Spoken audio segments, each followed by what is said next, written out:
పహల్గామ్ ఉగ్రదాడి వేళ భారత్ పాకిస్తాన్ సరిహద్దులో అలజడి తీవ్రంగా మారింది. గత కొన్ని రోజులుగా నియంత్రణ రేఖ వెంబడి మాత్రమే కవ్వింపు చర్యలకు తెగబడిన ఇస్లామాబాద్ సైన్యం ఇప్పుడు ఎల్ఓసీ సహా అంతర్జాతీయ సరిహద్దు వెంబడి కాల్పుల విరమణ ఒప్పందాన్ని ఉల్లంఘించింది.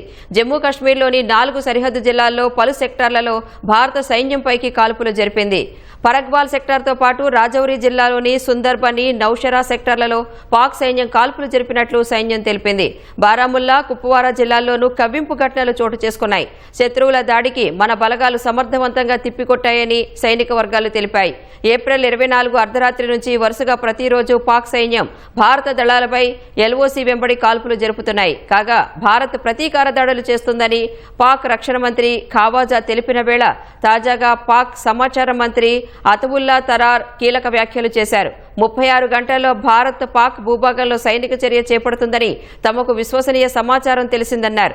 తమకు పహల్గామ్ ఘటనకు ఎలాంటి సంబంధం లేదని చెబుతున్నా నిరాధార కల్పిత ఆరోపణలతో పాక్పై సైనిక చర్యకు భారత్ సిద్ధమైందన్నారు. తాము పహల్గామ్ ఘటనలో పారదర్శక విశ్వసనీయ విచారణకు సహకరిస్తామని చెప్పినా భారత్ పట్టించుకోవటం లేదన్నారు. పాకిస్తాన్ కూడా ఉగ్రవాద బాధిత దేశమేనని చెప్పారు. భారత్ తీసుకున్న ఎలాంటి చర్యనైనా ఎదుర్కొంటామన్నారు.